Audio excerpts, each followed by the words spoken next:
tranquila. Aqui está o apóstolo Paulo falando para uma igreja que ele não conhecia, de ver, de tocar, de abraçar, de estar perto. Ele conhecia essa igreja de ouvir falar. Epáfras, que era um cooperador do Evangelho, juntamente com o apóstolo Paulo, Epáfras era que trazia para o apóstolo Paulo, que estava preso, as informações sobre a igreja de Colossos. E o apóstolo Paulo muito se animava pelo que ele ouvia da boca de Epáfras, pelo que a igreja se comportava, como ela cria, como ela aceitou benevolentemente a palavra do Senhor. Mas o apóstolo Paulo tinha uma preocupação em sua mente. Ele também pensava que esta igreja que estava envolvida em agradar ao Senhor e a ser do Senhor Jesus Cristo, também era uma igreja que iria ser atacada pelas armadilhas, ciladas do inimigo das nossas almas, atacada pelas religiões que desde aquela época já queriam se infiltrar, pelos falsos mestres, pela falsa liderança, pelos lobos que entravam dentro das igrejas e queriam fazer das igrejas o que ninguém entendia, porque eles não entendiam que a igreja, antes de ser o teu lugar, é o lugar de Deus. Igreja, quando você chega aqui, não pense que aqui é a sua igreja, aqui é a igreja do Senhor.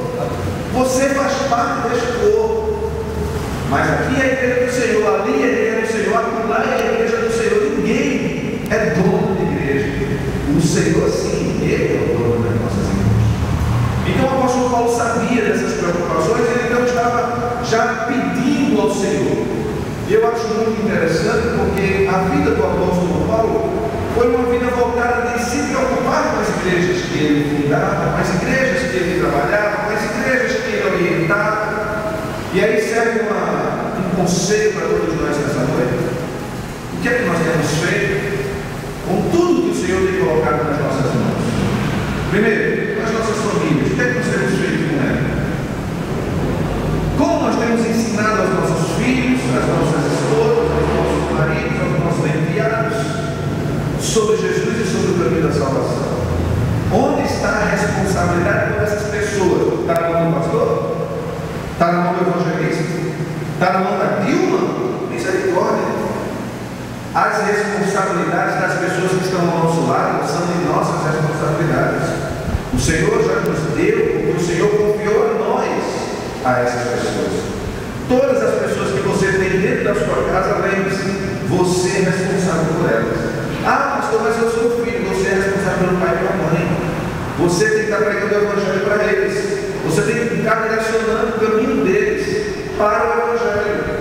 Observe que você que é luz, você que é chamado para esse evangelho, você tem que ser o atalaia, você tem que ser o anunciador, você tem que ser aquele que é o arauto, que fica em torre lá em cima, mostrando o espírito da vida e dizendo quais são as soluções, qual o caminho a trilhar. Isso é um caminho. Jesus é o caminho. Logo nós podemos entender que a preocupação do apóstolo Paulo é muito salutar, é uma preocupação de quem tem Jesus. É uma preocupação de quem ama o que faz. E certa vez o apóstolo Paulo disse para algumas pessoas que estavam tentando misturar as ideias na cabeça dele, ele disse: olha, não me envergonhe do evangelho, porque ele é o poder de Deus na minha vida e na vida de todos os que creem. Aí eu tenho que voltar nesses assuntos, eu tenho que voltar na mente do apóstolo Paulo para entender quem era esse homem. Era um homem que fazia valer o esforço em tudo que fazia na vida. Se ele era um perseguidor, diga-se de passagem, era o melhor perseguidor.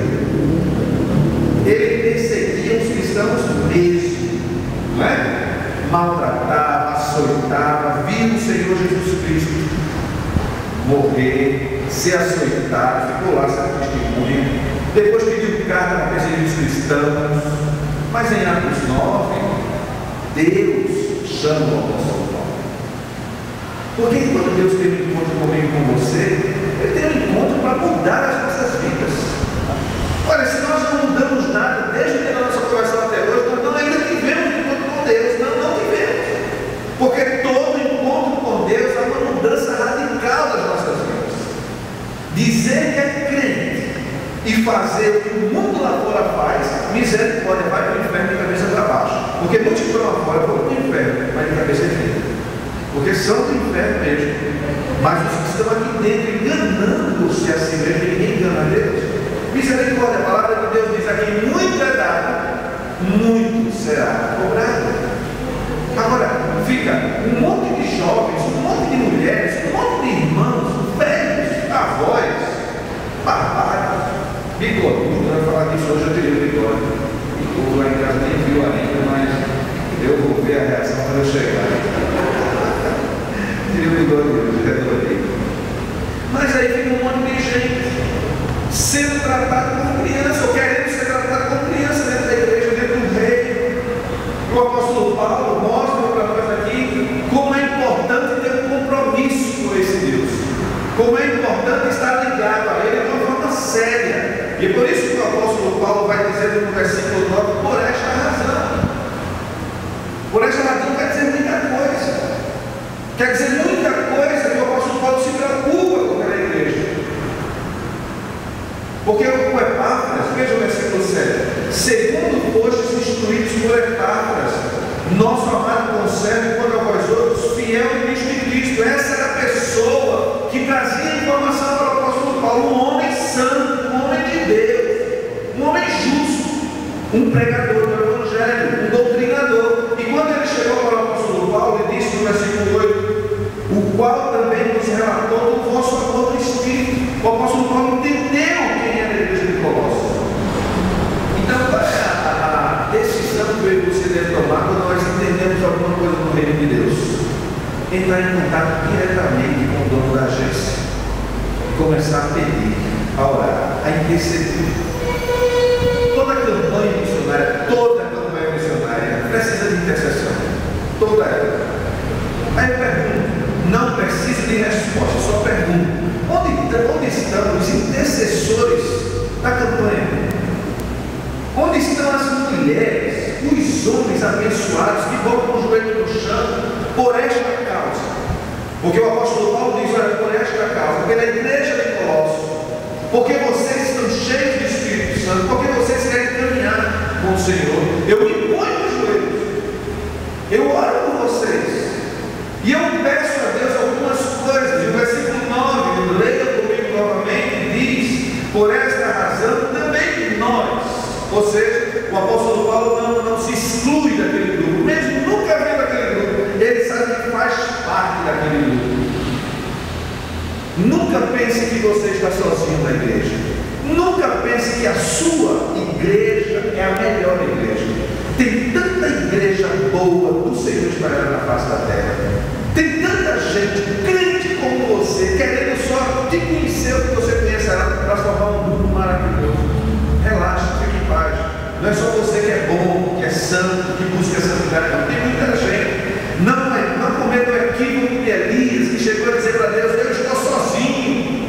Deus disse: relaxa, Elias, tem 7.000 que não dobram os joelhos para Baal. Relaxa, tu não estás sozinho, não. Tem muita gente que me adora em espírito de verdade. E o apóstolo Paulo está interessado por esta igreja.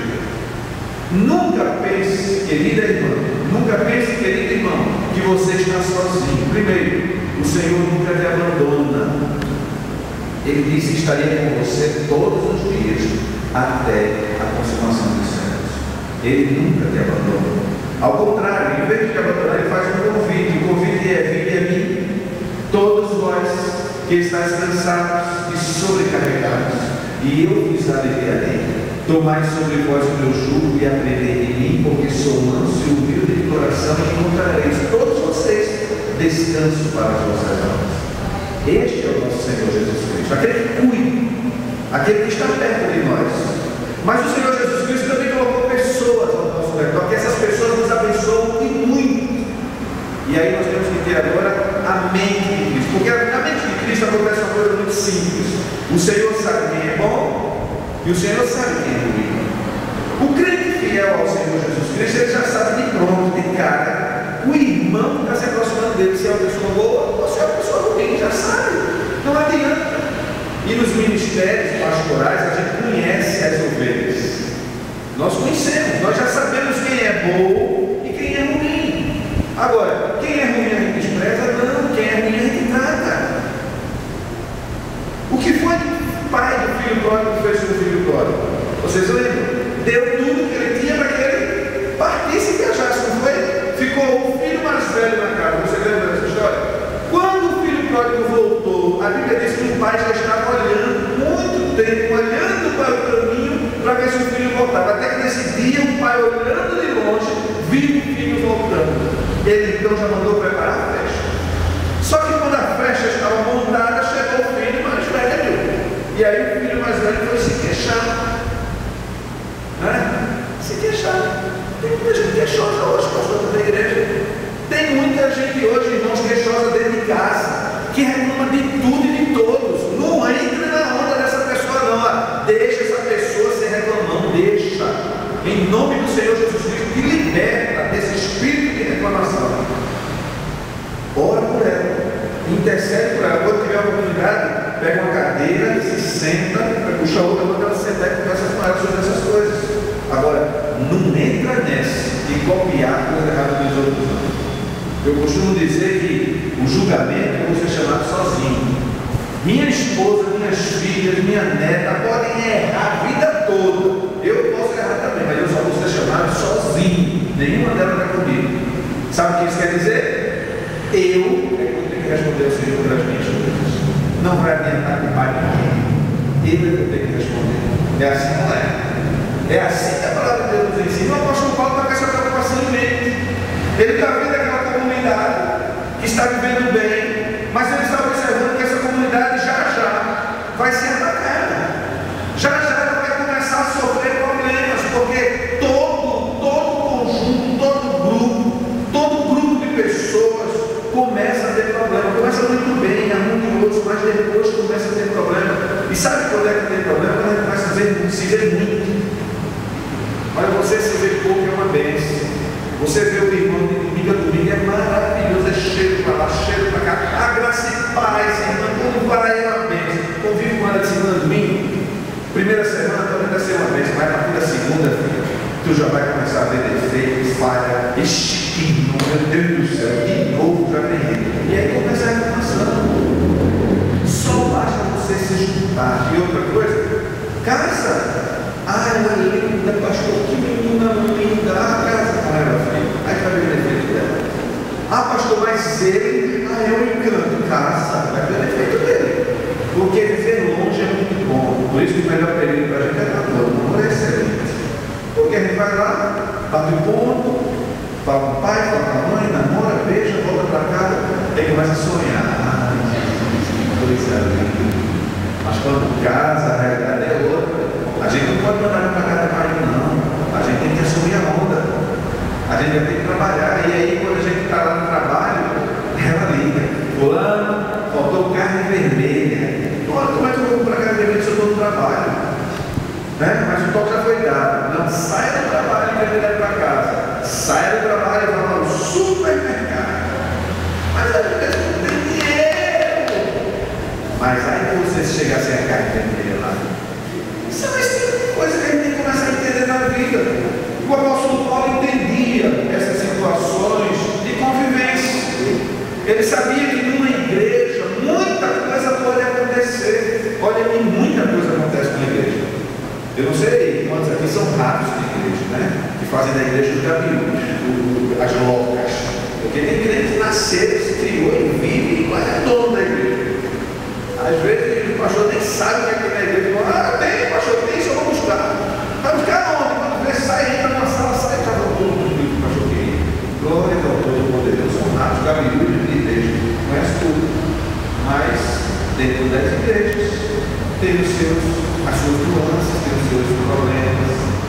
E o apóstolo Paulo, ele começa a ver tudo isso.